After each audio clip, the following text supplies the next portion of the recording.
Hola, soy Ana Virginia Escobar y me complace seguir acompañándoles en esta edición virtual de Enlighted 2020.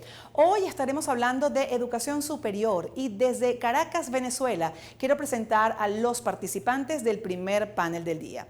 Ellos estarán conversando sobre los retos de la Universidad Venezolana ante un mundo cambiante y estoy segura de que nos dejarán importantes aportes sobre el tema.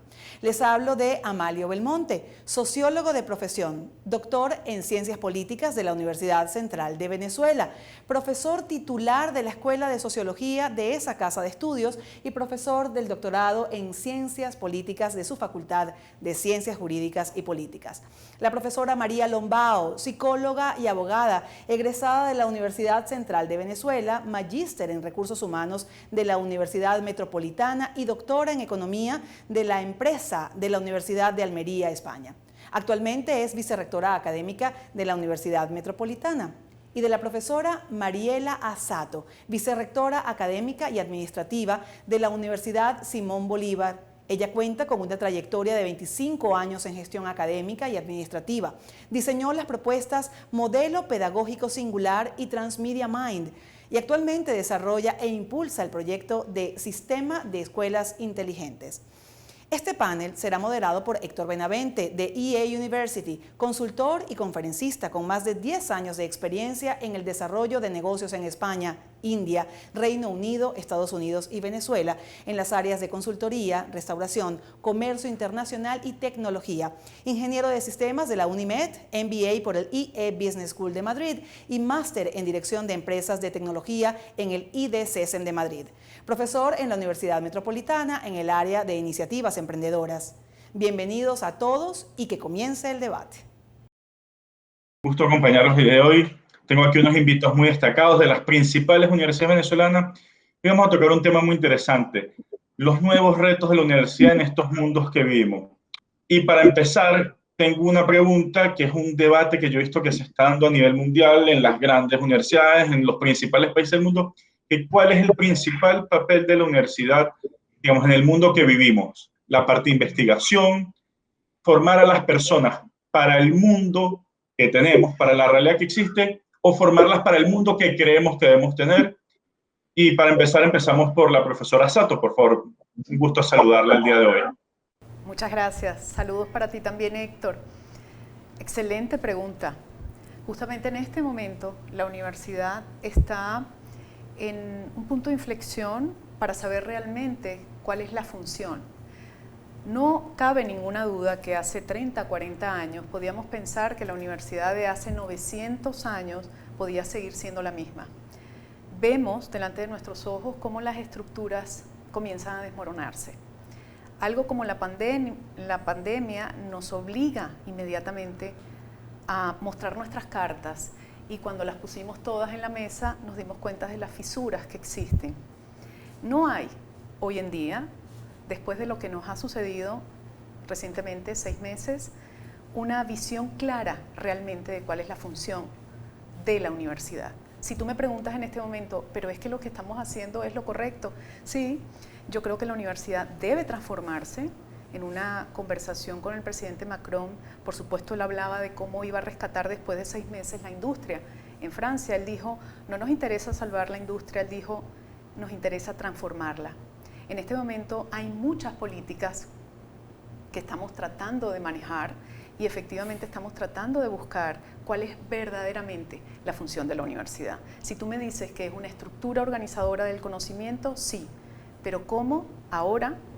¿Cómo seguimos manteniendo esta estructura? ¿Cómo no desvirtuamos el concepto universidad? ¿Cómo realmente no desvinculamos lo que es una educación superior dentro del sistema global del conocimiento? Son muchas preguntas y hay muchos documentos, por supuesto, compartidos, pero en este momento yo creo que hace falta, de todas maneras, una visión consensuada y estamos en la búsqueda de ella. Excelente. Por favor, profesora Lombao, bienvenida, un gusto saludarla. ¿Cuál sería su opinión sobre el papel de la universidad en este nuevo mundo que vivimos, esta nueva realidad? Muchas gracias, Héctor, por la pregunta. Bueno, mi opinión es que la universidad efectivamente tiene una visión establecida desde hace centenarios y realmente el tema de formar capacidades, pero además generar conocimiento, pero además articularse con la sociedad para dar respuestas, sigue siendo la orientación esencial de la universidad, pero efectivamente la universidad necesita transformarse para hacerlo de manera distinta. Ya los modos de acción de la universidad en general sucumbirán si las universidades no asumimos el reto de mirar muchísimo más allá. Tú lo planteabas en la pregunta, bueno, debemos seguir formando al participante para asumir los retos que hoy demanda la sociedad. Sí, debemos seguir formando para unos retos que todavía quizás desconocemos, que están en un futuro que ya es presente también. ¿Cómo debemos seguir haciéndolo? De una manera muchísimo más articulada con la sociedad, sin duda alguna, y además con consensos entre universidades, porque la globalización es un fenómeno que tumbó muros, tumbó barreras y que nos brinda un mundo de oportunidades y de posibilidades que debemos asumir para en conjunto generar esas soluciones y cumplir esa misión atribuida a la universidad a la sociedad, pero en conjunto seguramente lo vamos a hacer mejor. Y es que no va a haber otro modo de hacerlo, y no solo en conjunto entre las universidades, sino en conjunto con consorcios empresariales, con el entorno. Al final tenemos que hacerlo de un modo distinto. Y por otra parte, la construcción propiamente de los conocimientos, el proceso de formación de los estudiantes y el proceso de articulación de respuestas a la universidad también tiene que cambiar su modo de hacerlo, donde el estudiante es un protagonista muy importante, pero el entorno también forma parte o pasa a ser un protagonista muy importante de la universidad.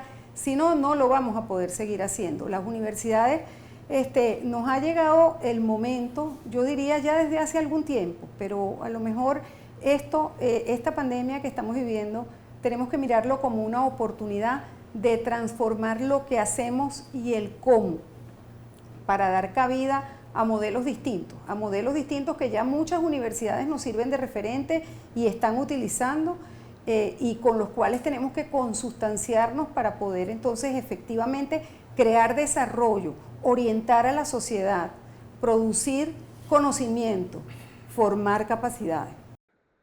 Buenos días, profesor Belmonte, un gusto saludarlo. Bueno, misma pregunta. Muchas gracias a tu pregunta. Yo creo que la misión relevante y humanística es que la universidad es la institución por excelencia que nos permite trascender el oscurantismo y vincularnos con el conocimiento. Y como decían los griegos antiguos, en los juegos espirituales del conocimiento, es decir, el cultivo del espíritu, el cultivo buscando la sabiduría como virtud y el conocimiento. Ahora, para que eso ocurra, sin lugar a dudas, tiene que haber una acción muy concreta. Y en ese sentido, la universidad, todas en conjunto en Venezuela, se han venido transformando en la forma como cada quien lo puede hacer con base en sus recursos. Pero ¿qué ocurre con esa misión trascendente de cultivar el espíritu, de construir ciudadanía, de construir personas vinculadas con el conocimiento, pero también con el compromiso que le demanda la sociedad? Para que eso ocurra, no solamente tiene la universidad que comprometerse y que actuar, sino que tiene que tomar en cuenta el entorno. ¿Qué pasa en Venezuela? El entorno es agresivo, el entorno limita que podamos trascender el oscurantismo, el entorno político en Venezuela casi nos obliga o quiere obligarnos a que retrocedamos en el umbral del conocimiento al umbral del oscurantismo, y ese es un reto muy importante. El reto es interno, sin lugar a duda, el reto de la sociedad del conocimiento, pero también el reto es que hay obstáculos muy importantes en Venezuela que nos impiden, que nos limitan ese propósito de construir civilidad, de construir cultura, y que la razón se imponga, que la razón sea el factor por excelencia que mueve la dinámica interna y que nos vincula con el resto de la sociedad. Vincularnos con la sociedad a partir de esa misión trascendente de ir buscando el conocimiento, de cultivar la razón, nos obliga a coincidir con ese entorno, pero también nos obliga a observar cuáles son los retos que tenemos que nos limitan, y en Venezuela concretamente tenemos retos políticos muy importantes que hostilizan la misión de la universidad. Muchas gracias. Ahorita una segunda pregunta. ¿Cómo se mide lo bien que lo hace una universidad? ¿Cuáles son esos indicadores que usted utilizan para decir lo estoy haciendo bien, lo estoy haciendo mal? Y una pregunta incluida. ¿Los rankings universitarios que vemos que salen todo el tiempo realmente funcionan? Empezamos otra vez del principio al final ahorita, el profesor Belmonte. Claro, mire, todo ranking tiene una carga subjetiva, porque depende de los factores que se tomen en cuenta. Pero es importante que existan porque nos permiten ver allí cuáles son nuestros aciertos y cuáles podrían ser las cosas que tenemos que vencer. Pero en general tienen alguna subjetividad está allí, o en todo caso algunos indicadores no son los más importantes, o no son funcionales para medir todas las universidades, pero en todo caso hay que tomarlos en cuenta sin lugar a duda, pero depende del perfil de cada universidad, depende de lo que tiene, de lo que disponga, de las disciplinas que ofrezca. Ahora, lo que más podemos hacer nosotros en función de eso, lo que estamos haciendo y que es importante es las investigaciones que realizamos, las áreas por las cuales estamos trabajando, cuánto de nuestra capacidad para permitir que en Venezuela haya un poco más de equidad con respecto a las oportunidades de estudios en Venezuela y cómo hacemos para ir cambiando, para ir tomando en cuenta todas las áreas nuevas de conocimiento que existen. Yo creo que por allí estamos trabajando, creo que cada uno de nosotros que representamos universidades distintas cumplimos con roles muy importantes, generar conocimiento, producir investigaciones, contribuir con las comunidades y en todo caso estar atentos a cuáles son aquellas cosas que tenemos que cambiar para seguir cumpliendo con esa misión. Y los rankings tienen en buena medida, porque estás comparando con los iguales, a lo mejor nos permite ver qué cosas tenemos haciendo con mucho acierto, cuáles no las estamos haciendo y cuáles podemos modificar para hacerlo más positivo. Pero yo creo que por allí va el asunto, es decir, cómo estamos haciendo nosotros el trabajo que demanda la sociedad en cuanto a generar conocimiento, producir conocimiento, cómo lo estamos haciendo y cómo podemos mejorar para que sea mucho más efectiva esa misión. Muchísimas gracias. Profesora Lombao. Sí, bueno, los rankings tradicionalmente pues contienen un conjunto de criterios universales para medir un poco la actividad de las universidades y sobre todo contrastar las distintas universidades en cuanto a resultados que producimos en la sociedad, ¿no? Efectivamente hay un elemento clave en los rankings que es la medición de la productividad en investigación, de la generación de conocimiento. Eso tiene un peso muy importante en buena parte de los rankings y tiene su razón de ser, porque evidentemente está demostrado que en la medida en que los países invierten en procesos de innovación y de investigación y que buena parte de su PIB está orientado a robustecer estos procesos como políticas públicas, dentro de las políticas públicas, bueno, así es que se crea desarrollo, generando conocimiento, generando básicamente resultados de los procesos de investigación y de innovación que internamente se realizan en las universidades, pero también se realizan en otro tipo de organizaciones, pero en las universidades por excelencia, bueno, así los países progresan y eso está demostrado y por eso en los rankings ese tema tiene tanto peso, más sin embargo en los últimos tiempos los rankings han venido modificando inclusive los factores, los criterios de medida y han ido incorporando otros criterios de medida como por ejemplo el prestigio de los egresados frente al mercado empleador, el prestigio de la propia universidad frente a pares, frente a otras universidades, el reconocimiento entre académicos, porque definitivamente la sociedad demanda la conjunción de las tres funciones que hemos señalado los tres miembros del panel, ¿no? Por una parte formar capacidades y tenemos que ver cuáles son los resultados, cómo se mide si nosotros estamos formando capacidades con estándares de calidad y de excelencia. Se mide con el resultado que obtengan nuestros egresados en los retos que asuman en las distintas realidades que les toca asumir, ya sea dentro del país, ya sea en otro país, ya sea desde el país generando progreso para otras realidades. Entonces, bueno, eso determina el prestigio, si lo estamos haciendo bien, de nuestros programas de formación. Y eso ahora también tiene peso en los rankings. Y por otra parte, pues las alianzas interinstitucionales son fundamentales y yo creo que este es un tema, y particularmente en una Venezuela tan golpeada como la que tenemos en este momento y que venimos profundizando, digamos así, las condiciones difíciles en las cuales nos tenemos que mover día a día, las alianzas son indispensables, pero no solo con universidades del país, indiscutiblemente con universidades del país, pero con universidades de otros mundos, a los fines de también apalancarnos para poder darle no solo continuidad a la actividad, porque me parece que ese término de resiliencia y continuar se hace ya insuficiente para la universidad. Yo creo que tenemos que cambiar de paradigma y continuar es indispensable en esta situación, en estas circunstancias que nos manejamos, pero transformarnos es esencial porque si no, no vamos a prevalecer. Entonces, en los países que han ido avanzando en sus progresos de desarrollo, ese desarrollo se ha logrado a través de la innovación y a través de la investigación. Y no por azar, los rankings a eso le dan tanta importancia. Y nosotros efectivamente estamos muy golpeados en esas áreas porque esas áreas requieren una inversión de recursos muy importante, pero también una conciencia de parte del profesorado universitario de la importancia de esa función y también una competencia del profesorado universitario en inspirar a nuestros estudiantes a participar en esos procesos de investigación para hacerlo conjuntamente y generar resultados de impacto. Y luego entonces, bueno, eso se verá reflejado en los rankings, pero son importantes indiscutiblemente. En este mundo, compararse tiene que ser mirado como una estrategia de sin igual valor, simplemente para buscar oportunidades de mejora. Y las oportunidades de mejora las tenemos permanentemente y las oportunidades de trascendencia igualmente, de manera que yo creo que es importante que existan y que tenemos que movernos para puntuar mejor, sin duda alguna. Muchas gracias. Profesora Santos.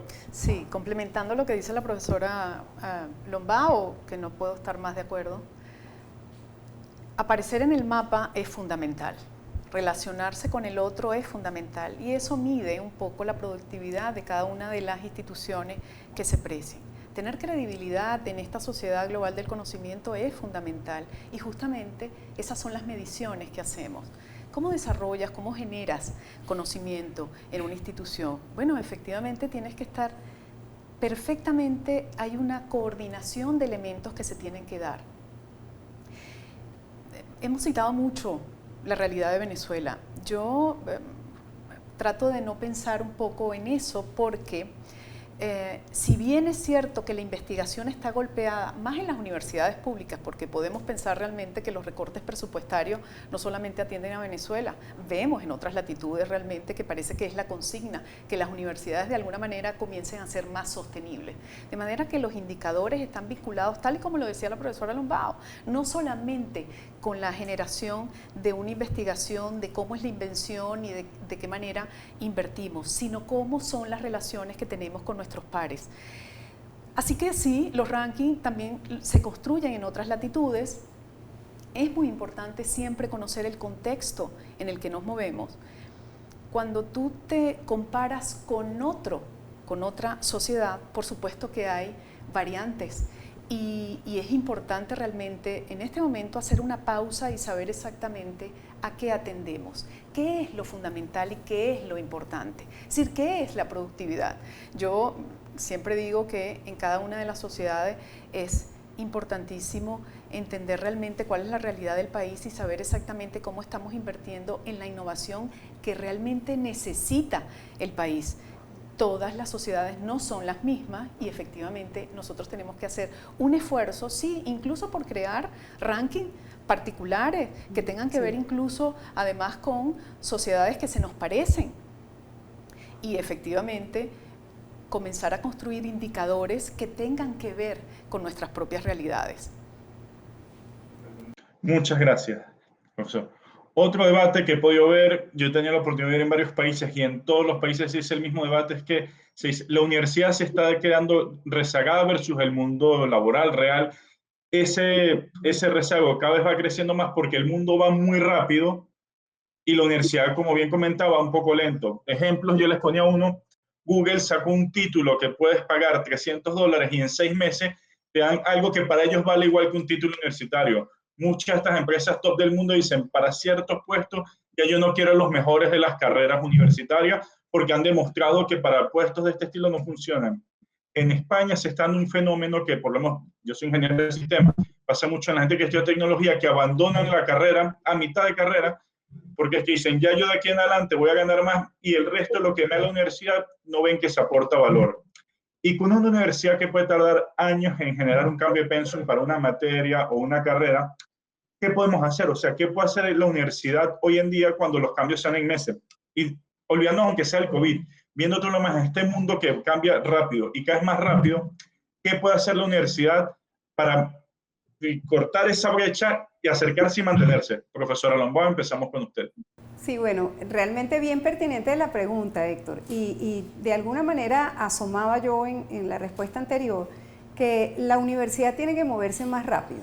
E independientemente de las restricciones que tenemos que ver de qué manera transformamos. Nosotros debemos iniciar un proceso de transformación interna con los miembros de la comunidad que pasa por consensuar. Una universidad es un espacio, es una comunidad de intereses espirituales, así definida en nuestra ley, y para buscar la verdad, para generar el conocimiento. Y entonces, siendo una comunidad de intereses espirituales, pues tenemos que, de alguna manera, permanentemente alinear y buscar los consensos, porque nadie es ciego frente a los retos que nos está demandando el mundo y frente a los temas de los tiempos. Y muchas veces abruptamente tenemos que actuar, a lo mejor inclusive sin estar preparados, como lo decía la profesora Sato. Entonces, bueno, las universidades definitivamente, yo creo que, es mi opinión, que ya lo hemos iniciado, a lo mejor sin darnos cuenta. A veces le tenemos miedo a poner ese nombre de transformación, porque, bueno, a lo mejor hay un sesgo de pensar si nos estamos transformando es porque no lo estamos haciendo bien. No, hay que quitar los sesgos, hay que mirar al futuro, hay que mirar ese futuro que ya lo tenemos en la cara y que frente al cual tenemos que continuar dando respuestas y tenemos que seguir cumpliendo nuestra misión y ocupando nuestro lugar a través de nuestras funciones básicas. Cuando tú hacías mención a las titulaciones universitarias o a las titulaciones que se toman como universitarias y que se logran obtener por Google o con Google, a través de Google, en lapsos muy cortos, y además generan la preparación de individuos para cumplir retos que demanda esta sociedad en áreas muy típicas y muy vinculadas generalmente en la tecnología. Bueno, que eso ocurra, desde mi punto de vista, eso está mucho más vinculado a labores que en las universidades conocemos dentro del marco de la extensión universitaria, y eso es razonable y significa preparar y generar capacidades en individuos para cumplir una función puntual que se va a transformar pasado mañana, y entonces entramos en el mundo de la educación permanente. Sí, ciertamente, y lo hace Google, lo están haciendo las empresas, y eso nos lleva a nosotros, las universidades, a tener que ser también un poco estar más alerta y estar mucho más vinculados con eso que se está haciendo afuera, y con lo cual podríamos además aprovechar las capacidades de todo eso que está allá afuera para incorporar a la universidad y hacerlo en conjunto sin perder la esencia formativa de la universidad y el contacto con las ciencias, con las artes y con las humanidades, el tránsito del estudiante en su aprendizaje, en su proceso de aprendizaje a lo largo de una etapa muy importante de su vida con su alma mater, con su institución de origen, pero definitivamente sí se nos plantean retos. Por ejemplo, voy a un ejemplo concreto. Los títulos formales que emitimos las universidades, cumplimos con unos formalismos, con unos estándares de calidad, etcétera. Pero a las universidades se les está exigiendo o se les está demandando producir respuestas en tiempos más cortos.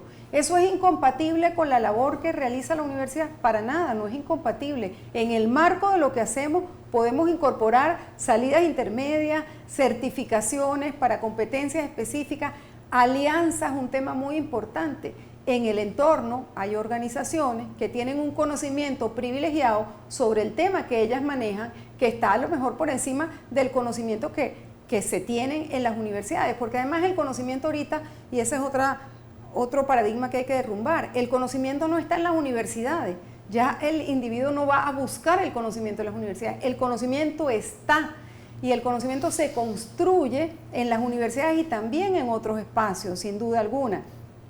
Pero efectivamente se exige agilidad, y eso pasa por un proceso realmente, como decía anteriormente, de transformación desde la mira estratégica, sin perder la esencia que la han mencionado el profesor Belmonte y la profesora Sato, sin perder la esencia de lo que somos y la orientación de vida a la sociedad y nuestro proceso, pero también un proceso de rendición de cuentas en unos tiempos mucho más breves que como nosotros estamos operando, a pesar de las restricciones. Y eso implica ingeniarnos, y eso implica innovar, y eso implica generar alianzas con otros que están afuera, que nos pueden nutrir de capacidades, a quienes nutrimos de capacidades. O sea, ese tema de interacción es clave para ese futuro que ya es presente, porque de lo contrario la sociedad no lo logra. Al final la perjudicada es la sociedad, porque minimizar la formación a desarrollar unas competencias breves para cumplir una tarea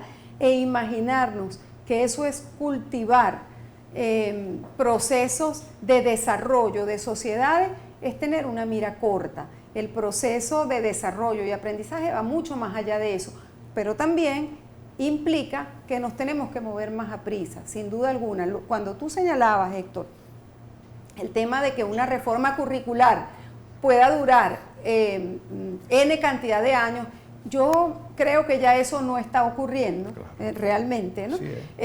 Yo creo que también, y haciendo justicia a lo que hemos venido haciendo, los procesos se han ido mejorando, claro, y digamos, agilizando sin duda alguna, pero todavía tenemos camino por recorrer en ese sentido. Y en la medida en que se involucra a los miembros de la comunidad universitaria, incluyendo a los estudiantes, que ponen la pauta, que si decimos, tenemos el verbatim de que son el centro del aprendizaje, el aprendizaje centrado en el estudiante, eso significa que el estudiante construye en conjunto con el profesor, se tienen que construir los conceptos, pero el referente temporal tiene que estar allí, y si no, a lo mejor perdemos la oportunidad de impactar una determinada sociedad. Entonces, los tiempos, sí, tenemos oportunidades de mejora, reconociendo que nos estamos moviendo más rápido, pero nos falta. Muchas gracias. Profesor Belmonte. Miren, yo creo que hay dos asuntos que no son contradictorios. Las universidades son conservadoras y tienen que ser conservadoras, tienen que serlo. Son el repositorio de una tradición cultural y tienen que ser vanguardistas. Ahora, si queremos un politécnico, obviamente tenemos que actuar así, sin pausa, rapidísimo, responder todos los días. Bueno, una nueva generación de factores de carácter tecnológico, bueno, vamos a producirlo, vamos a generarlo. Esa es otra cosa distinta. Ese es un modelo Toyota que estuvo muy promocionado hace tiempo. Pero una universidad es algo distinto. Es construir un ser civilizado. Un ser cargado de cultura, cargado de conocimientos, cargado de todos los factores que tienen que ver con el desarrollo de la personalidad. Las instituciones académicas son para eso, para formar un ser humano integral. No para responder espamódicamente cada innovación, que tiene que hacerlo sin lugar a duda. Pero si queremos construir un politécnico, bueno, un politécnico puede servir para eso, pero una universidad es distinta, es mucho más trascendente. Harold Bloom, que quizás puede ser Harold Bloom el mejor crítico literario de los Estados Unidos, en un libro que llaman El Canon Occidental, él dice, muchas veces mis colegas de otras facultades, que no, eso es en Yale, la Universidad de Yale, casi ven con desprecio que yo conserve la cátedra acerca de la literatura inglesa, porque eso no tiene utilidad. Claro, no tiene utilidad práctica, no es así un nuevo mouse, una nueva generación de teléfonos inteligentes. Entonces la universidad tiene que moverse en ese margen. Tiene un desafío sin lugar a dudas. Esta es una sociedad que pondera mucho la tecnología, la imagen, en fin, la transmisión rápida de datos, pero la humanidad no es eso. La humanidad tiene que ver con elementos de carácter mucho más trascendente. Esa reflexión de Platón, ¿qué es el conocimiento y qué es el verbo? El verbo es comunicarse con otra gente, conocerse a sí mismo en la interacción con otras personas. Esa venta o esa promoción de la tecnología rápida está acabando con un factor, o no está tomando en cuenta, está subestimando que la relación social, la conexión de individuos con otros, es lo que hace que nos conozcamos a nosotros mismos y nos hace mucho más sabios. Por eso es que frente a esta pandemia hemos visto cómo se ha reivindicado a la academia. ¿Quiénes están atendiendo este problema? ¿La promoción rápida de algunas innovaciones o los médicos formados en las universidades? ¿De dónde proviene toda la gente que hace las innovaciones? De las universidades. ¿Por dónde pasó Bill Gates? ¿Por dónde pasaron antes de autonomizarse de las universidades? Pasaron por un pensamiento reflexivo que se hizo en las universidades.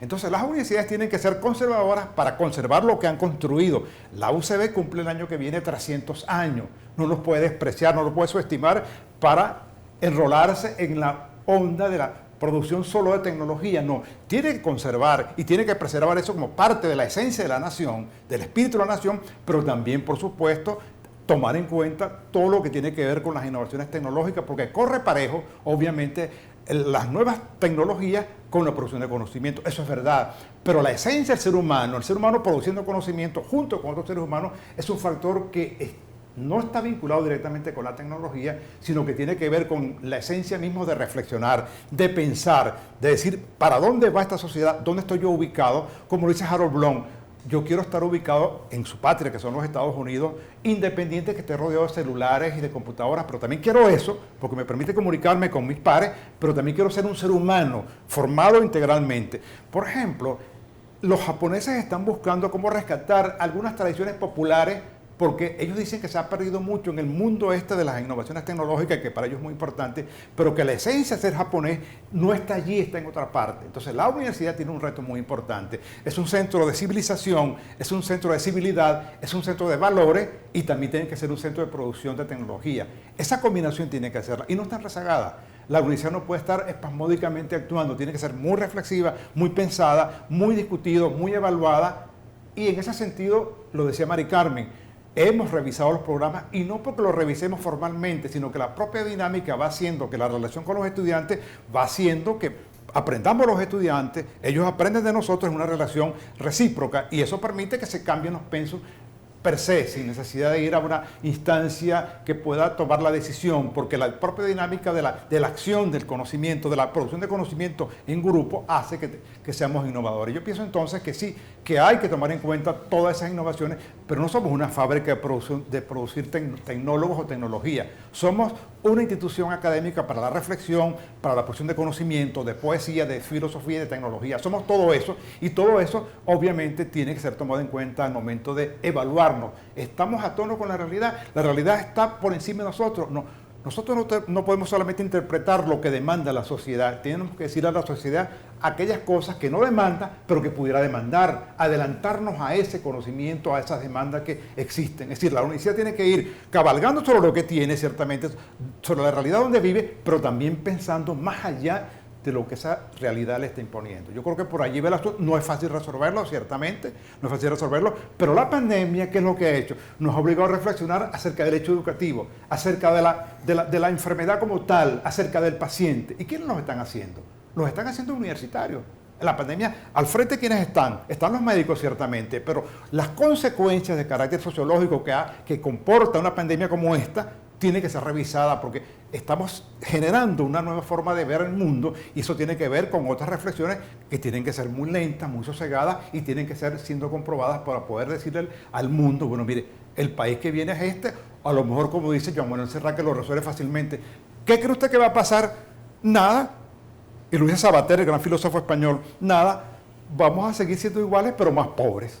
Eso puede ser el futuro. Yo no soy tan apocalíptico, pero Joan Manuel Serrat lo dijo mejor y Sabater lo dice obviamente con esa ironía filosófica que él tiene. Pero ojalá no sea así. Vamos a ser más pobres todos, ciertamente. Pero no sé cuán distinto vamos a ser. Muchas gracias, profesora Sato. Sí, bueno, yo voy a respetar mucho lo que dice el profesor Belmonte y también lo que dice mi compañera. Conservadora sí, pero por supuesto de ninguna manera desvinculada con la realidad. Mira, yo voy a citar a Bruno Latour en un libro extraordinario que dice Dónde aterrizar, que dice que estamos todos en pleno vuelo y es como haber salido de un aeropuerto donde sabemos que más nunca vamos a ir y nos dirigimos a un destino que no existe. Esta incertidumbre nos ha hecho ver realmente que hay otras personas que se separaron un poco de la realidad y están teniendo otro tipo de oferta. Tú citabas Google. Vamos a ver, ¿qué ha hecho Google? Google está dando lo que necesita una sociedad que hemos dicho que es inmediata y que está demandando otras cosas. Y está haciendo una oferta. Y mira, yo te voy a decir, nos está poniendo a todos a correr. Y no porque sea mejor o peor, es que sencillamente ha colocado en el tapete algo que no nos atrevíamos a decir. ¿Qué pasa con las universidades? ¿Qué pasa con nuestros programas? Esto de la educación informal, que nuestros programas no incorporan dentro de la secuencia, porque toda la formalidad se supone que se da en un espacio, y esto que se está aprendiendo fuera, ¿cómo lo tomamos? ¿Qué sucede cuando un estudiante dice y abandona justamente lo que dicen las carreras a la mitad? ¿Qué pasa con los estudiantes que dicen no quiero pasar 4 o 5 años para obtener solamente un título firmado por un rector y un secretario? porque van a los grandes consorcios y cuando le hacen la entrevista le preguntan, no me digan ni siquiera cuánto, no estoy hablándole de promedio, no me digan qué se graduó, dígame qué sabe hacer, dígame qué aprendió incluso fuera del aula. Esa es una realidad. ¿Qué hacemos con eso? Ojo, la universidad es por excelencia paquidérmica, conservadora, y es ahí donde está el problema. Nos asustamos todos, y esto está pasando en todo el mundo, que la matrícula ha descendido de manera importante, supremamente. Y muchas veces en esta latitud en Venezuela pensamos que es que porque no hay agua, electricidad, no tienen que comer, tenemos terrible situación social. Eso es verdad, pero ¿dónde está el estudio validado donde nos dicen que realmente esos estudiantes no quieren optar por pasar excesivo tiempo?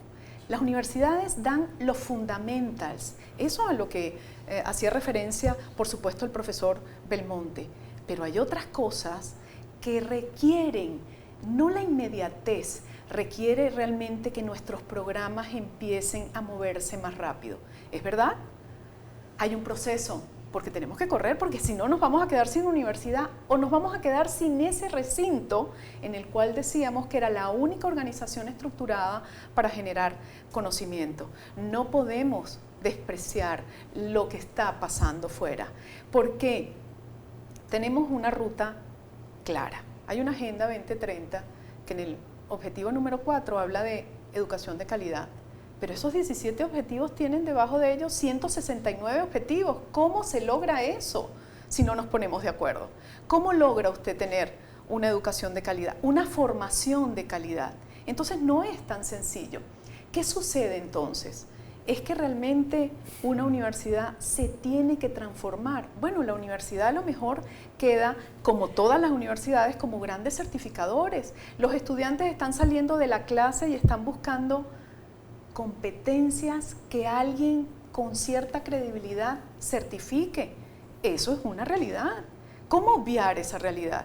No me puedo quedar decir, yo soy la universidad. Corremos el riesgo de tantos años atrás, cientos de años, que sencillamente la realidad nos golpee fuertemente. Yo no digo que va a desaparecer la universidad, pero es justamente lo que apuntaban mis compañeros, es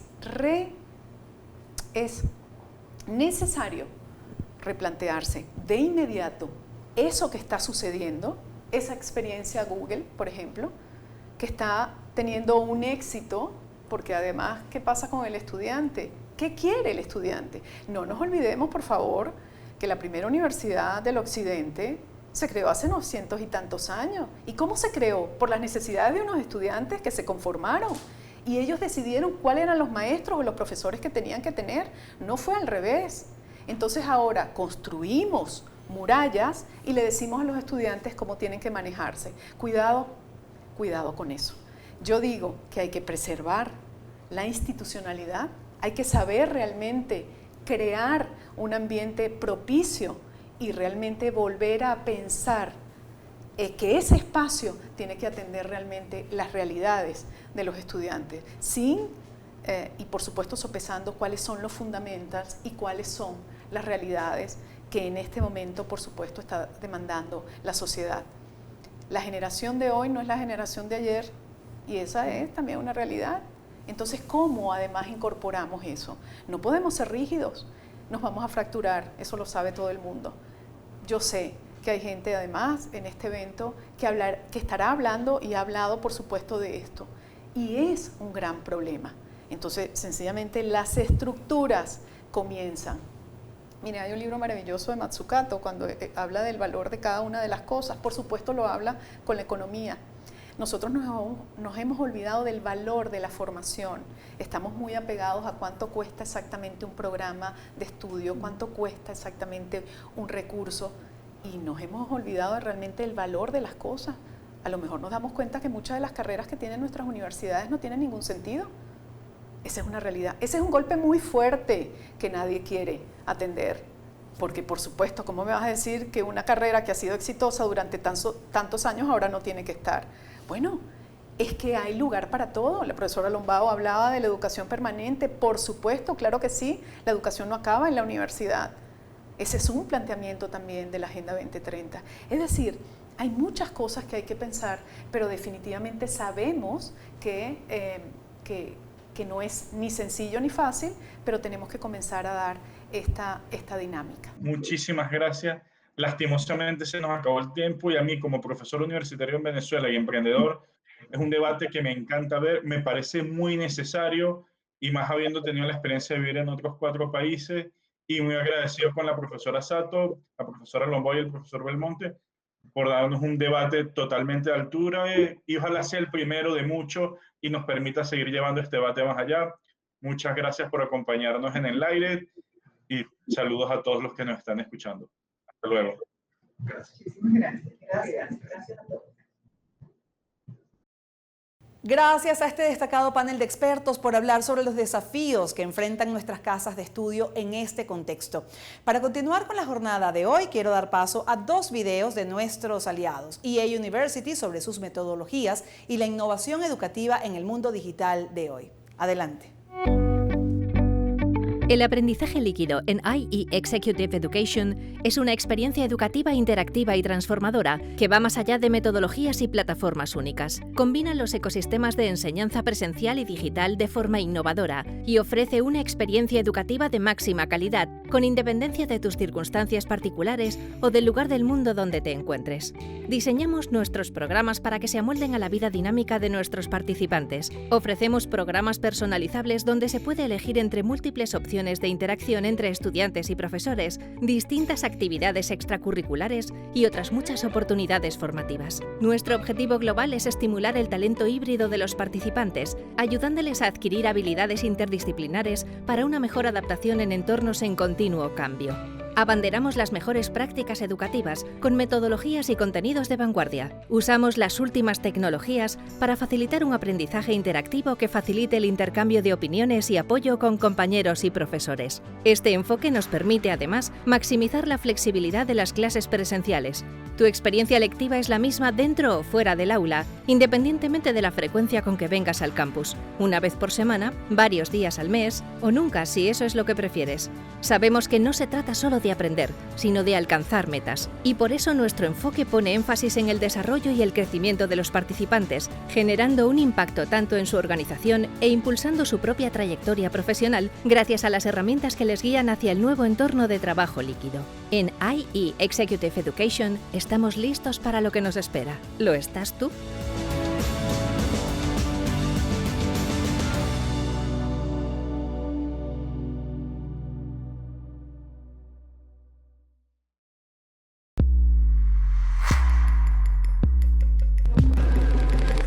There's a university where the people who will change the world tomorrow are being trained today. A place for those who wish to build their road to success and write their own future. An institution that empowers people who want to positively impact society. A university with all the resources you need to make your ideas and projects a reality. Where the commitment to technological immersion in education creates leaders capable of confronting the challenges of digital transformation. Where the international outlook prepares you to develop your potential to the fullest and to stand out in an increasingly global environment. Welcome to a university driven by innovation. Welcome to IE University. Continuamos con nuestro último panel. Ellos estarán conversando sobre los desafíos de la educación superior frente a las competencias empresariales del futuro. Un tema muy relevante en este contexto porque, como hemos visto, 85% de los empleos que existirán en 2030 aún no se han inventado. Este panel será moderado por Maribel Meneses, actual vicepresidente de Personas de Telefónica Venezolana y psicólogo con especialización en psicología clínica comunitaria, egresada de la Universidad Católica Andrés Bello, con más de 20 años de experiencia en temas de comportamiento humano en organizaciones del sector telecomunicaciones y retail. Los escuchamos. ¿Cómo están todos? Espero que muy bien. Tengo el honor de moderar hoy un panel de lujo en el cual vamos a conversar sobre un tema actualísimo y muy relevante, sobre cómo son los desafíos de la educación superior frente a las competencias empresariales del futuro, especialmente estas que debemos desarrollar en el profundo cambio y la nueva realidad que ya se está visualizando post-COVID. Así que me acompañan 3 profesionales de alto calibre a quienes presento a continuación. Nos acompaña Pedro Pacheco, quien es socio principal de PricewaterhouseCoopers Venezuela y presidente de Pricewaterhouse Services. También es conferencista, profesor universitario y licenciado en Contaduría Pública. Egresado de la Universidad Central de Venezuela, mención especial.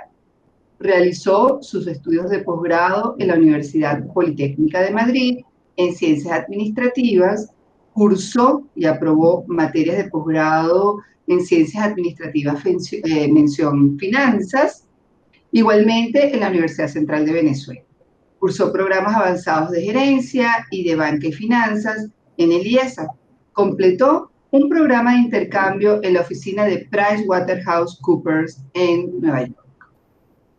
También nos acompaña Francisco Blanco. Francisco es profesor de pre y posgrado y director de la Escuela de Educación de la Universidad Monte Ávila. Es licenciado en Educación, mención Filosofía, egresado de la Universidad Católica Andrés Bello, con magíster en Sociología en la Universidad Libre Internacional de las Américas. Se especializó en Educación de la Universidad Central de Venezuela y se tituló como Bachelor en Filosofía de la Universidad Pontificia Salesiana en Roma. Por último nos acompaña Herman Petfold, quien cuenta con más de 15 años de experiencia en las áreas de retail, ventas, trade marketing y marketing en empresas transnacionales de consumo masivo, automotriz y construcción. Ha trabajado para Walmart, Shell, Holcim, Rol Santa Teresa y el Grupo Consenso. Es licenciado en Comunicación Social con una maestría en Marketing y un MBA en el IE Business School. Además, está certificado en negociación avanzada por parte de The Gap Partnership. Bueno, bienvenidos todos y muy agradecidos porque nos acompañen hoy en este espacio que nos ha brindado Enlighted. Y ahora sí, sin más preámbulos y para entrar ya en materia, voy con mi primera pregunta y comenzaré con Pedro Pacheco. Pedro, desde tu perspectiva, ¿cuáles son los principales retos que tienen las empresas en la gestión de talento en la época post-COVID? ¿Y cómo pueden ayudar las universidades para superar estos retos? Muchas gracias por la invitación, un placer estar acá. En primer lugar, tenemos que señalar que estamos en un momento extraordinario, en la fase inicial de una nueva era, que ya estaba en proceso antes de que llegase la COVID-19, la pandemia, y ella lo que ha hecho es acelerar muchos de estos procesos. Y lo que estaba previsto que iba a ocurrir dentro de 5 o 10 años, en un buen día se nos convirtió en el presente. Y eso hace entonces que los retos que ya las empresas y las universidades venían manejando con cierta evolución, digamos que estaba en la agenda, de repente se nos convirtió en urgente y es lo que tenemos que abordar. Y principalmente yo diría que esos retos están relacionados en identificar las brechas entre las competencias y habilidades que tienen los profesionales actuales, que tienen los profesionales que están egresando en este momento de las universidades y los que vamos a necesitar en el futuro que es presente. Entonces, lo que teníamos previsto hacer en 5 años, tenemos que hacerlo ahora mucho más rápido. Una vez que hemos identificado esas brechas, tenemos que ver cómo las acortamos, tenemos que, conjuntamente con las universidades, establecer un plan de formación para acortarlas, pero también va a ser importante medir la capacidad de los colaboradores para desaprender. Desaprender se vuelve en este momento en una habilidad imprescindible. El que tenga la habilidad de desaprender para poder tomar esos nuevos conocimientos e incorporarlos va a ser fundamental. Por otro lado, también el reto de motivar e incentivar al personal que está en este momento en muchos de los casos en una fase de negación, porque esto ha sido muy rápido. Tenemos que motivarlos e incentivarlos de que esta es una oportunidad, de que es un momento histórico, trascendental, para incorporarlos dentro de ese proceso. Por otro lado, debemos estar conscientes de la escasez de recursos, es decir, esto va a requerir de ingentes cantidades para invertir en la reeducación o en suministrar nuevos conocimientos, lo que se denominan en inglés reskilling o upskilling. Eso va a requerir de tiempo, eso va a requerir de inversión, allí hay otro reto. Un reto que siempre está, pero que ahora va a ser mucho más, digamos, imprescindible de tenerlo en cuenta, es el retener, y más que el retener, el fidelizar al personal, sobre todo al personal clave y estratégico, que va a ser demandado. Va a haber una guerra por el talento, porque la demanda va a ser mucho mayor que la oferta que en esta primera instancia pueda dar la universidad con esas nuevas habilidades. Entonces también tenemos que estar preparados para ello. Y por último, pudiese señalar el cómo hacer para que los campeones digitales, conjuntamente con las universidades, se produzca allí un trasvase de información, de conocimiento, entre quienes hoy están siendo los poseedores de ese conocimiento, de esas nuevas tecnologías, para que a su vez las universidades lo tomen y se conviertan en grandes distribuidores, en grandes democratizadores de ese conocimiento, que llegue al mayor número de personas posible, de manera que eso contribuya a acortar esa brecha que te mencionaba anteriormente, porque la brecha digital va a estar muy relacionada con la brecha social y debemos evitar que esa brecha social se produzca de manera efectiva, y la única forma de hacerlo es en conjunto, en sociedad, y principalmente la universidad y las empresas. Súper interesante, Pedro, y coincido contigo plenamente en los retos que acabas de señalar, ¿no? Ese reto especialmente del upskilling y el reskilling es un reto que definitivamente nos va a tomar muchísimas horas de trabajo a la universidad, a las empresas y a las personas. Es decir, todos vamos a estar involucrados allí, ¿no? Y hablando de este último punto en particular que acabas de señalar, que es el punto de estas campeonas digitales, estas empresas, bueno, que efectivamente su core de negocio es el tema digital y que han logrado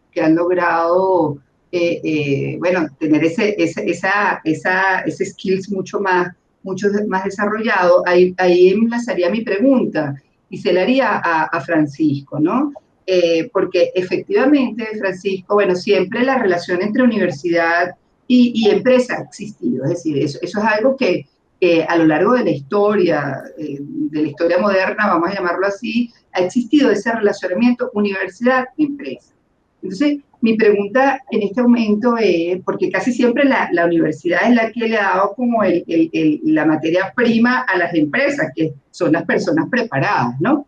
Pero en este momento, y escuchando además a Pedro, nos damos cuenta que en estas campeonas digitales hay más conocimiento en ellas, en las empresas, ¿verdad?, que en la mayoría de las mismas universidades, porque las empresas, como bien ha dicho Pedro, bueno, han tenido que acelerar sí o sí, porque ha tenido que ver con su supervivencia, ¿no? Entonces, ¿en qué forma cambia esta relación tradicional universidad-empresa? Siendo que ahora pareciera que en algunos aspectos, especialmente en estos aspectos digitales, hay más conocimiento en las empresas que en las universidades. ¿Cuál es tu perspectiva a este respecto?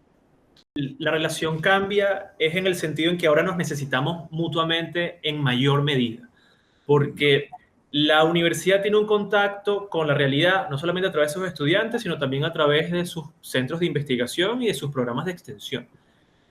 Pero la realidad mundial de la universidad, y estamos hablando de esto a nivel mundial, que como institución se le es un reto financiero poder mantener este tipo de programas. Entonces necesitamos de las empresas para que nos ayuden con el músculo típico de la empresa a el desarrollo de la teoría que se hace a través del centro de investigación y de los distintos programas de extensión. Entonces, ¿qué se genera ahí? Y lo podemos ver en experiencias que ocurren en algunos casos muy someros en Venezuela y en otros también que se multiplican en Latinoamérica, en donde tanto la empresa privada como el Estado financia programas de investigación que son al mismo tiempo los que van a beneficiar en definitiva a la empresa. Entonces, ¿cuál es la ganancia que se genera ahí? Que la universidad sigue haciendo lo que tiene que hacer, que es un desarrollo teórico de la realidad. Y la empresa, pues entonces con ese desarrollo teórico se ayuda a generar mucho más efectividad en su desarrollo técnico. Y entonces en la relación teoría y técnica se genera pues entonces el cambio trascendente, que es lo que hace que en definitiva pues la sociedad siga avanzando. Así es, estoy plenamente de acuerdo. Creo que ese sería un círculo virtuoso. Sí, sin duda. Definitivamente un círculo virtuoso allí que generaría muchísimo valor en los dos ámbitos, ¿no? Empresa y universidad, y sería pues mucho más fluido, ¿no? Claro, y sobre todo porque en este momento, más que nunca, nos ayuda a entender de una vez por todas que el proceso formativo de la persona no es una cuestión epocal.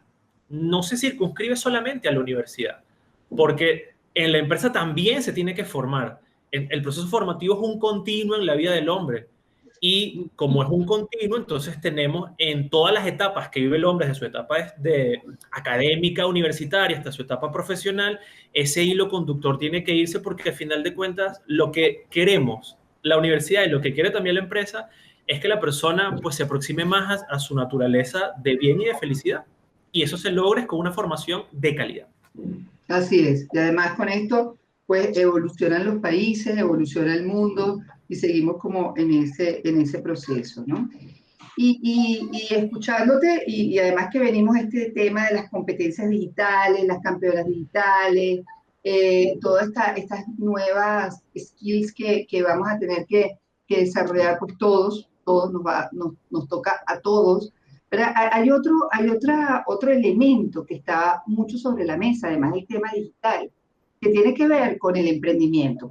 Para nadie es un secreto que en estos tiempos de COVID, no solo en Venezuela, a nivel mundial, pero bueno, circunscribiéndonos a Venezuela, el tema de los emprendimientos, bueno, ha sido algo, inclusive que se han mezclado cosas, ¿no? Porque no solo tiene que ver con el tema del post-COVID o del COVID, no, tiene que ver con, ya eso venía, como decía Pedro antes también, ¿no? Venía el tema, este tema que quiero señalar, ya venía y el COVID lo potencia, ¿no? Que tiene que ver con el emprendimiento. El emprendimiento es vamos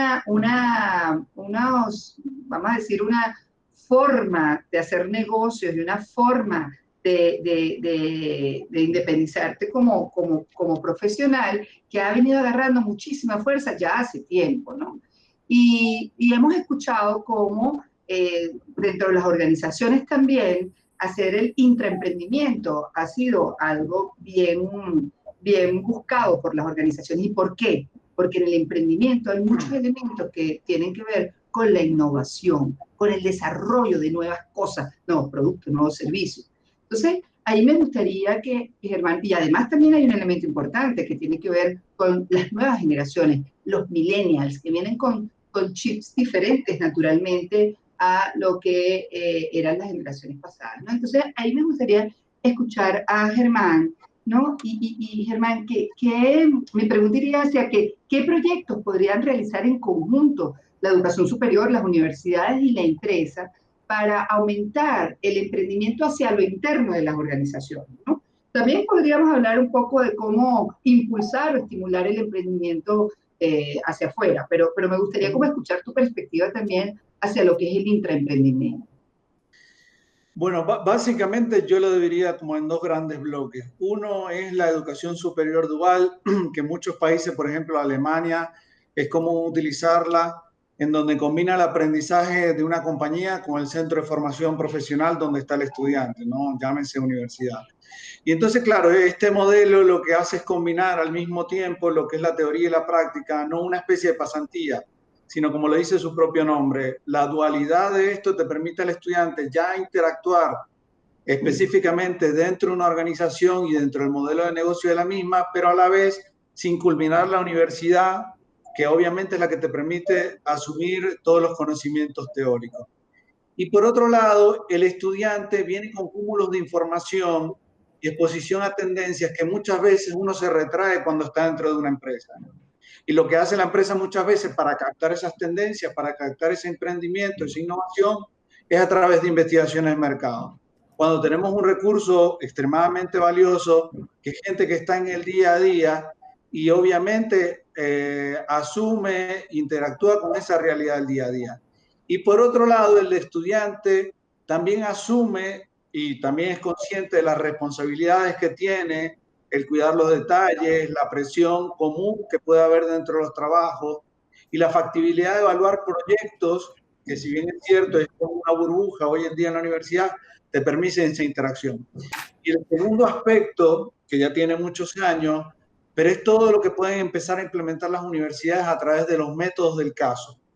Los métodos del caso originalmente se fundaron cuando dueños de empresa o presidentes de empresa iban y exponían en Harvard inicialmente, ya obviamente se fue expandiendo, y le planteaban problemas reales a los estudiantes y recibían un feedback por parte de los estudiantes para esta solución del problema. ¿Qué trae esto de fundamental? Obviamente que el estudiante se enfrenta a situaciones reales que son claves hoy en día para la toma de decisiones, obviamente para la resolución de conflictos y para valorar las actuaciones. ¿En función de qué?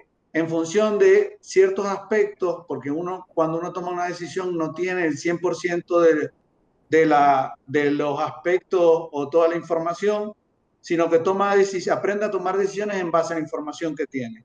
Entonces, obviamente, esto ayuda al estudiante a enfrentarse a una realidad con este tipo de cosas. Por eso yo digo el método del caso original, que algún CEO, algún presidente, algún director de una empresa vaya y exponga sus problemas en una universidad a través del método del caso. Y esto obviamente abre un mundo de posibilidades para que ambas partes se beneficien. Con respecto al tema del emprendimiento, digamos, natural o fuera de la empresa, pues obviamente tiene que ver con esos aspectos y esas necesidades para cubrir. Por un lado, buscando masa crítica y agregar demanda, y por otro lado, buscando ese famoso océano azul de decir en qué nuevo mercado me quiero colocar o qué nuevo producto puedo colocar en un mercado total, ¿no? Hay múltiples ejemplos de esas posibilidades, pero al fin y al cabo llevan al estudiante o al recién graduado o a cualquier persona con experiencia laboral en un emprendimiento fuera de la empresa, a aprender a tomar decisiones, a buscar necesidades que sirvan para satisfacer y sobre todo, que es el aspecto que tiene que ver obviamente un poco con lo digital, es cómo el cliente se siente satisfecho con esto. Y no podemos perder de vista que todos nosotros trabajamos en función de satisfacer unas necesidades del cliente, ahora como llama omnicanal, en cualquier canal, y también omnicliente, que el cliente obviamente quiere sentirse satisfecho o sentir satisfechas sus necesidades en cualquier canal que quiera abordar, ¿no? Y te pregunto, alineado a lo que estás diciendo, ¿qué estás viendo tú en lo que es la práctica universitaria o las tendencias que actualmente se están desarrollando en Latinoamérica, que podrían ayudar a la educación superior aquí en Venezuela? ¿Estás viendo algo que sea muy diferente, que nos pueda como ayudar a visualizar hacia dónde deberíamos ir? Para mí, un aspecto a resaltar es la metodología de Agile, ¿no? La metodología de Agile ya tiene muchos años, mucho más orientada a la parte tecnológica, al desarrollo de software, pero es la que te permite de manera rápida y flexible trabajar con diferentes equipos multidisciplinarios. ¿Y por qué esto? Porque te permite evaluar procesos, mejorarlos, optimizarlos, diseñar algo en conjunto con diferentes áreas que antes no era viable. Y esto te permite la construcción, la implementación y la evaluación continua.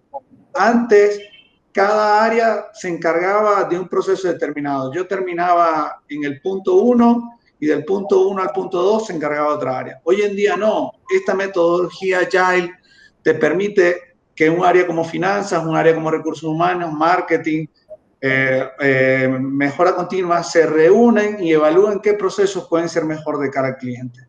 Entonces, si esto lo combinamos o lo colocamos una metodología como la Agile dentro de la educación superior, nos vamos a dar cuenta un poco lo que mencionaba antes, de que puedo interactuar en una misma aula de clase con estudiantes de administración, cuando yo estoy estudiando comunicación social, o con estudiantes de educación, cuando estoy estudiando derecho.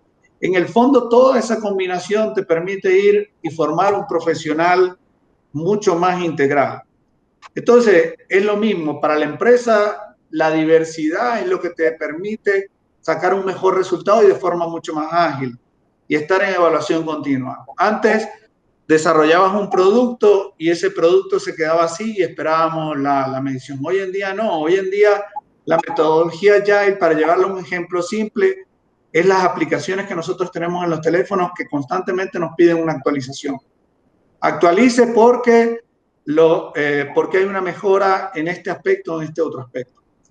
Entonces, este tipo de cosas te lleva a acelerar mucho más, uno, el proceso de aprendizaje cuando estás dentro de la universidad, pero dos, para que todos miren hacia un mismo punto en el tema de la empresa privada, de la empresa pública.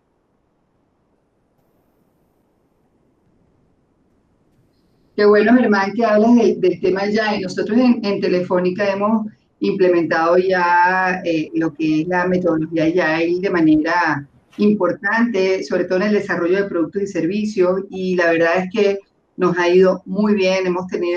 Hemos acortado los tiempos de lanzamiento de productos de manera importante. Como siempre decimos, es generar ese producto mínimo viable que nos permita lanzar, dar el primer golpe al mercado y entonces luego pues irlo sobre mejora continua, y eso hace que se logren mayores efectividades, ¿no? Efectivamente también hay que preparar a los equipos para eso. Si ya vinieran preparados o con ese mindset de crecimiento desde las universidades, pues para nosotros en las empresas sería muchísimo más fácil implementar este tipo de mejoras de manera mucho más veloz, ¿no? Y bueno, ya para ir cerrando nuestro panel, me gustaría una nueva ronda con ustedes, ¿verdad? Para preguntarles ya como colofón y como un aspecto de cierre de la intervención, que cada uno de ustedes me cuente, ¿verdad? O me comente desde su perspectiva, un mensaje de cierre que nos deje unos 2 o 3 aspectos claves que ustedes creen que las universidades deben desarrollar para que podamos afrontar el futuro que nos viene. Y si de paso, pues, incluimos que también las empresas debemos desarrollar en esa dupla de círculo virtuoso, pues sería muy interesante. 2 o 3 aspectos claves que debamos desarrollar para enfrentar ese futuro. A ver, Pedro, cuéntanos. Perfecto. En primer lugar, yo creo que tenemos que tomar conciencia del momento, como decía al principio, tan extraordinario que estamos viviendo y ver de allí las oportunidades. Esto nos ha permitido, lo que decía Francisco, de ver la parte filosófica de todo esto, de ver más hacia el conocernos a nosotros mismos, que también lo mencionaba Germán, en el tema de la autoconciencia, que tiene que ver con la inteligencia emocional, y que al final se trata de eso, de buscar un profesional, una universidad, que todos estemos mucho más integrados, mucho más comunicados, y que no es suficiente ser resiliente en este momento. Creo que hay que incorporar otros atributos adicionales. A mí me encanta la palabra longanimidad, porque tiene que ver con la generosidad, es volver nuevamente nosotros a reencontrarnos con la naturaleza humana, aspectos como el cambio climático, que desde Latinoamérica los vemos como muy lejanos, como problemas que no son nuestros. Esto que nos está pasando también es un llamado de atención de que efectivamente el mundo se puede paralizar. Esto era impensable, de que el mundo se paralizase. Eso no estaba en la agenda ni en la matriz de riesgo de ninguna empresa, ni de ninguna organización, y ocurrió. Entonces es un buen momento para la reflexión, para entender ese carácter que decía de longanimidad, de la importancia del otro, de que algo que ocurre en China literalmente afecta a toda la humanidad, de que no importa que a ti te vaya bien, si a tu vecino le va mal, entonces aquí hay que pensar más en el otro. Y yo creo que esto lo debemos ver como algo positivo. La pandemia nosotros no la decidimos. Allí tú no puedes decidir realmente, no puedes decidir si vives en un mundo, como denominan esto, VUCA, volátil, incierto, complejo y ambiguo. Tú no puedes decidir eso, pero tú sí puedes decidir cómo lo abordas. Y yo creo que aquí, más allá de la disrupción tecnológica, aquí aspectos como el entusiasmo, la motivación, la pasión, van a estar allí presentes, y creo que gran parte de la responsabilidad y el rol tanto de las universidades como de las empresas es apelar a eso, a entusiasmarnos, a motivarnos, a que veamos esto con sentido de trascendencia. Dentro de 15 o 20 años nos van a preguntar, ¿qué hiciste tú durante el periodo de la pandemia? ¿Qué hiciste? O sea, ¿te deprimiste, te quedaste paralizado o tú, más bien eso fue un motor, un impulsador para ver qué cosas podíamos mejorar y qué mundo mejor podíamos crear? Entonces, cuando uno ve o hace esa pregunta con ese sentido, me lo van a preguntar dentro de 10, 15 años, ya la propia pregunta te obliga a que te motive, porque tú dices, oye, tengo que dar la mejor respuesta posible dentro de 10, 15 años. Y eso te mueve entonces a pensar en esa nueva realidad, y que tienes la oportunidad de tú ser protagonista de ese cambio. Somos privilegiados, esta generación, y cuando digo esta generación, indistintamente de las edades que tengamos, o sea, hemos vivido una cantidad de cambios que ninguna otra generación las ha vivido. Y eso de por sí, más bien, de verlo con penumbra, o sea, es verlo con entusiasmo. Eso no quita también la cruda realidad que se vive en Venezuela, que se vive en Latinoamérica, donde la desigualdad es brutal. Entonces, bueno, esta a lo mejor es la oportunidad para cortar esas brechas, y veámoslo más bien como un reto, y mi llamado es eso, a entusiasmarnos, a motivarnos, de que esta puede ser la oportunidad de dar ese salto, esa reflexión, sin perder el norte, como mencionaba Francisco, que es eso, es la bienestar, es el ser más felices, y no solamente con nosotros mismos, sino también ver cómo incorporamos al otro en todo este proceso.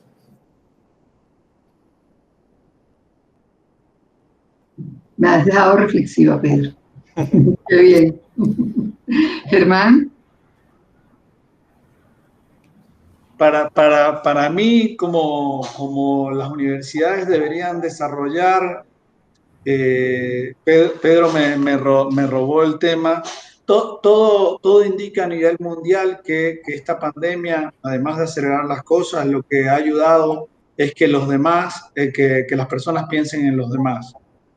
No solo los cercanos, los familiares, sino que también lleven a reflexionar sobre lo que estaban haciendo y lo que van a hacer. Entonces, esto también lleva el aspecto de cómo verdaderamente las empresas están asumiendo este rol de enfrentarse a una realidad, no solo de cambiar productos, de enfocarse en desarrollar nuevos productos, sino también, obviamente, verdaderamente a cómo le transmiten eso a las universidades para que de alguna forma tengan ese input, y lo que vaya desarrollando esa entre comillas línea de producción intelectual en el buen sentido de la palabra, de las universidades, esté mucho más cercano a lo que están buscando las empresas. Y por otro lado, desde el punto de vista de la universidad, que para mí es el preámbulo obviamente posterior al tema familiar, es el periodo de formación y de interacción que debería haber para reforzar, tomando muy en cuenta los comentarios anteriores de Pedro y de Francisco, cómo ser mejor persona. El ser mejor persona te lleva a ser mejor profesional, nunca pueden estar divididos. Tienen que ir de la mano. Yo no concibo dentro de la integralidad de una persona que pueda ser buen profesional y mala persona, ¿no? Tienen que estar de la mano. Y eso es, las empresas necesitan obviamente dividendos, necesitan generar ganancias de utilidad, pero obviamente basado en profesionales o en colaboradores que entreguen esos resultados, pero de forma correcta, ¿no? Doug McMillon, que es el CEO actual de Walmart, decía en alguna oportunidad que él prefiere obtener malos resultados, pero que se hagan las cosas de la mejor forma o de la forma correcta. Y eso es lo que buscamos en la empresa privada y obviamente buscamos que las universidades también apoyen este tipo de iniciativas. Gracias, hermano. Francisco. Sí, bueno, yo, al igual que, bueno, como dijo Pedro y acaba también de contar Germán, mi reflexión va como en la misma línea, ¿no? Yo creo que la palabra resiliencia a lo mejor no es la palabra para estos tiempos. La palabra para estos tiempos puede ser simbiosis, porque nos damos cuenta ahora más que nunca que todos nos necesitamos. La universidad necesita una buena relación simbiótica con sus profesores y con sus estudiantes. La empresa necesita una buena relación simbiótica con sus trabajadores y con toda su estructura. Y asimismo también la universidad necesita de la empresa y viceversa. Entonces, entendiendo la simbiosis de buena manera, en donde todos nos necesitamos, todos vamos a vivir una realidad realmente transubjetiva, que no va a tener partido si nos, por lo contrario, desemboca en lo mejor. ¿Bien? Y eso es lo que va a producir entonces la realidad. Qué bien. Pues sí, yo también podría decir mi perspectiva y bueno, obviamente tiene que ver con todo lo que ustedes acaban de decir. Quizás nos demos cuenta que a veces, ¿sabes? Frente a este tipo de cambios como la pandemia o este tipo de, vamos a llamarla, amenazas, ¿sí? De repente algunas personas o entes piensan que pueden desaparecer bueno, que a lo mejor ya no tienen cabida. Cuando hablamos de todo el tema de la revolución digital, hay personas que piensan, bueno, y yo podré, y yo seré necesario ahora. Yo creo que esto nos ha enseñado que más bien todo esto se potencia, o sea, se potencia, todos somos necesarios en este mundo que estamos viviendo. Somos necesarias las empresas cada vez más, somos necesarias las universidades cada vez más, son necesarios los emprendimientos cada vez más, son necesarias las diferentes miradas frente a un mismo fenómeno cada vez más, porque eso lo que hace es enriquecer. Entonces es importante que hayan diferentes generaciones que están sentadas en una misma mesa viendo el desarrollo de un producto, porque eso va a dar diferentes miradas y seguramente va a salir un mejor producto, como la universidad aliada con las empresas para poder salir con una mejor propuesta, una propuesta más amplia. Pero entonces también todos los humanos conectados y respetando la otredad o al otro y su perspectiva, ¿no? Entonces yo creo que más bien esto lo que nos ha hecho es hacer como un clic o caer en cuenta de lo importante y lo necesario que somos todos en este mundo, y no que alguien es mejor que el otro o que un aspecto prela sobre el otro, ¿no? Entonces también necesitamos las competencias blandas, pero también las técnicas. Es decir, hay como se está llenando como ese cierre de que nada excluya nada. Y lo majestuoso o lo espectacular va a ser que podamos hacer una convivencia virtuosa de todos esos elementos. Así todos tenemos cabida, así todos tenemos algo que aportar en la evolución de la humanidad. Y foros como Enlighted lo que buscan es esto, buscan que todas estas miradas, diferentes perspectivas, mezclando elementos, mezclando perfiles, podamos aportar desde nuestras experiencias para que otros nos escuchen y podamos seguir agregando ese granito de arena para la evolución del mundo. Así que, bueno, creo que ha sido un rato súper interesante. Estamos muy agradecidos, Pedro, Germán, Francisco, por todos los aportes, por sus visiones.